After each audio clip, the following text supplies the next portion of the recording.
Portsmouth London Boxing News for the capital city here with AJ, Anthony Joshua.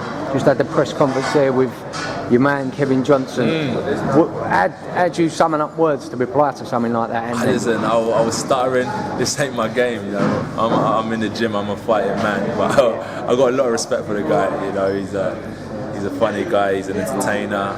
If I could fight and reach the potentials I could get to, and I could talk like him, we've got something special on our hands. But I'm not there verbally yet. You've got to pat him on the back for that, Exactly. for his work. You know, his wordplay is unbelievable. Yeah. I think that, you know, us Brits are a bit different. We're raised different. Yanks are that way inclined, and I think it's a great thing because verbally he brought what we needed. Physically, I need to bring something special. January 31st. You look like you wanted to be in the gym, and if I'm honest, sitting there, you're a gym rat, aren't you? This isn't your game, you know. Yeah, it's been a long year, so I just need to like unwind. This is a last press conference of the year, and obviously we've got the guys like Martin Ward and so on fighting. I'm sure they're fighting in about 2 days at the weekend.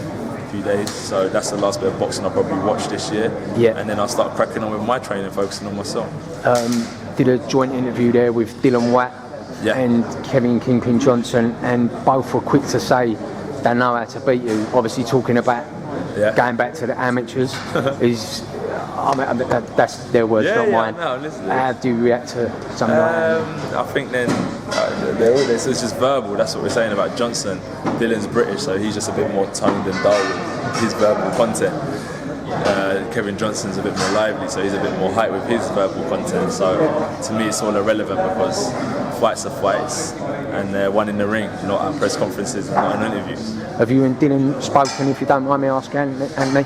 The last time we spoke was out in Austria, and that's the last of it. In my life, you've got to remember, when I leave this building, I live my life, you know, family. I've got a life outside of boxing, so Dylan has real no relevance in my lifestyle, really. So if I'm not in the same vicinity as him, then I don't have any thoughts or contact with Dillian Whyte. Anthony Joshua, thank you for your time, sir. Thank you very much. Thanks a lot.